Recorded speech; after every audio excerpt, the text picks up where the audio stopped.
Manzilatul ikhbat tadi adalah orang dalam posisi apa? Tawadhu ketika dia beribadah.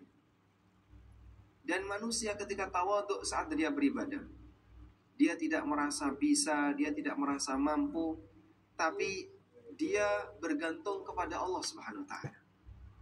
Dan Allah berjanji dalam Al-Qur'an, "Wa may yatawakkal 'alallahi fahuwa hasbuh."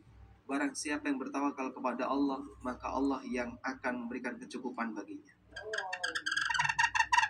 Nabi SAW mengajarkan satu doa kepada Mu'adz bin Jabal. Ya Mu'adz, la tad'anna hadhil kalimat fi kulli duburis salawatil maktubah. Wahai Mu'adz, jangan kau tinggalkan kalimat berikut di setiap ujung salat wajib. Allahumma inni ala dzikrika wa syukrika wa husni ibadati. Ya Allah, tolonglah aku. Kita minta pertolongan kepada Allah. Sebagai bukti kalau kita adalah orang yang tawadhu, orang kroso iso, orang kroso pinter, orang kroso mampu, tapi lebih mengedepankan perasaan saya kalau tidak engkau tolong ya Allah gak mungkin berhasil. Demikianlah karakter seorang hamba yang tawadhu ketika beribadah. Dan orang yang tawadhu, maka hidayah akan banyak mengalir. Sebab hidayah itu turun dari mana, Pak? Turun dari atas. Ibarat air hujan yang turun di muka bumi. Sebagaimana yang pernah dikatakan oleh seorang ulama di zaman tabi'in yang bernama Abdullah bin Mu'taz al-Abbasi. Beliau pernah mengatakan, al-mutawadi'u fi tullabil ilmi aktsaruhum ilman kama anna al-makana al-munkhafid aktsaru wajhil ardi buqa'an ma'a. Orang yang tawadhu ketika dia proses belajar, ketika dia melakukan ibadah, adalah orang yang paling banyak dapat ilmu dan paling banyak dapat hidayah. Karena ibarat air. Air itu mengalir dari mana? Dari bawah ke atas. Dari sumur ke tandon, gitu. Air mengalir dari mana? Dari atas ke bawah. Bukan dari sumur ke tandon. Bukan. Dari tandon balik ke sumur. Yang namanya air, dia mengalir dari atas ke bawah.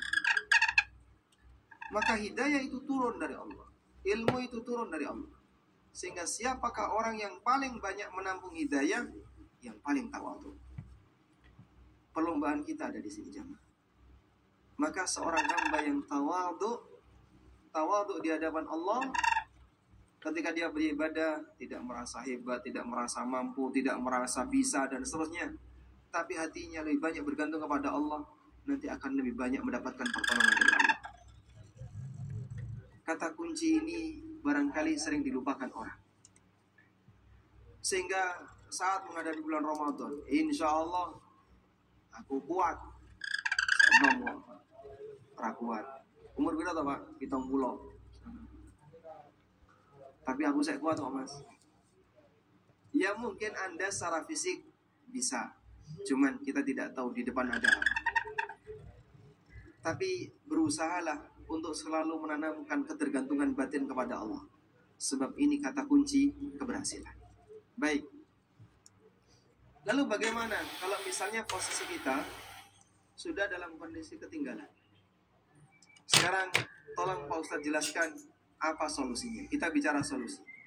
Bagi mereka yang sekarang ketinggalan, yang mungkin dalam waktu 10 hari ini 2 juz belum kelar, 3 juz belum kelar, rasanya males sekali. Mau sedekah kok berat banget, mau ibadah rasanya berat, isinya mau ngantuk, nih gak ngantuk, merem, nih gak merem, turu. Apa yang harus dilakukan? Sementara saya sudah ketinggalan jauh. Teman-teman saya sudah jauh, tapi saya masih berada di belakang. Baik, bagi Anda yang barangkali ketinggalan, coba kita dengarkan cerita berikut ini. Ada sahabat yang tadi diliputi rasa malas, Tapi kemudian dia bertobat kepada Allah, lalu menyusul rombongan Rasulullah SAW. Dan menyusul itu lebih berat dibandingkan ikut rombongan dari awal. Karena mungkin dia sendirian, tapi butuh tekad yang jauh lebih kuat. Demikianlah yang dialami oleh Abu Khaisamah. Abu Khaisamah ketika itu berada di kebunnya, dan dia termasuk salah satu di antara sahabat Ansar yang punya banyak kebun kurma.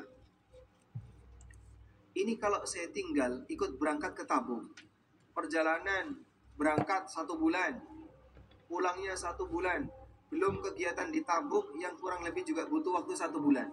Berarti butuh 3 bulan untuk berpisah dari keluarga. Siapa yang nanti akan ngurusi kebun? Padahal sementara kebun ini sebentar lagi mau panen. Akhirnya Abu Khaisamah masuk ke dalam kebunnya. Kemudian dia masuk ke dalam sebuah tenda bersama istrinya.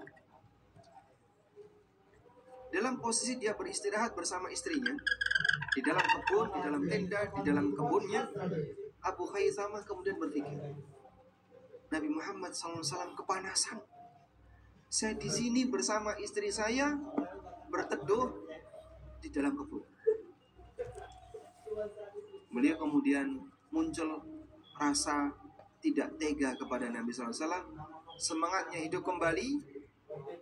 Lalu Abu Khaisamah mengatakan kepada istrinya, demi Allah, aku tidak akan menyentuhmu sampai aku menyusul Rasulullah SAW.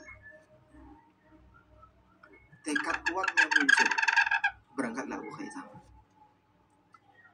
Beliau menyusul dengan kecepatan yang lebih karena rombongan ini sudah jauh.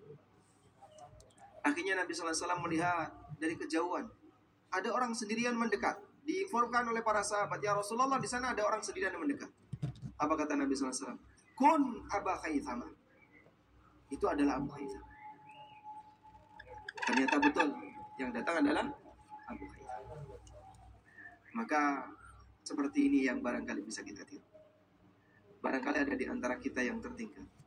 Coba kita susul dengan tekad yang lebih kuat. Yang ketinggalan, kun Aba Khaisamah. Jadilah seperti Abu Khaisamah, menyusul ketertinggalan. Dengan semangat yang kuat, pada saat kita melakukan ketaatan kepada Allah, kita berharap walaupun kita melakukan ibadah di tanah air, semoga tidak kalah dengan mereka yang beribadah di tanah suci. Bisa nggak kira-kira? Yang di tanah suci kan kalau malam itu mungkin nggak tidur nih. Taraweh di Madinah sekian puluh rakaat, di Mekah sekian puluh rakaat, 1 juz. Kita berapa kalau taraweh? Berapa? Di Al-Aman berapa juz? Berapa? Nggak sampai 1 juz. Masya Allah. Baik, sama seperti di masjid yang lainnya. Jadi barangkali kalau tarawih di masjid kita kalah dengan yang ada di sana. Namun kita berharap semoga nanti bisa kita tambahkan dengan qiyamul lail, kita tambahkan dengan bacaan-bacaan Quran yang lain. Semoga tidak kalah dengan mereka yang berada di tempat yang lain. Wallahu a'lam. Mungkin demikian yang bisa kita sampaikan sebagai pengantar. Salat jam berapa? 10 menit lagi. Baik. 10 menit lagi barangkali ada di antara Bapak Ibu yang mau memberikan masukan dan saran, kami persilakan. Ada yang mau disampaikan?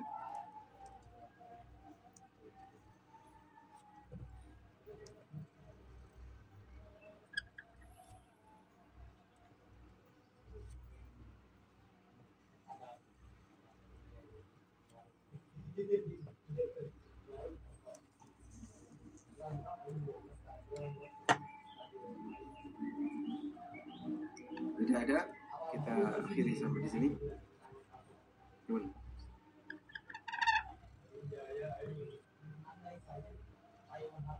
Baik.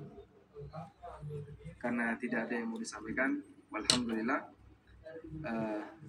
Jika beliau baru pulang safar, Hadis ketiga, kata Aisyah, Rasulullah SAW sama sekali tidak pernah sholat duha. Sehingga ada 3 redaksi yang jika kita simpulkan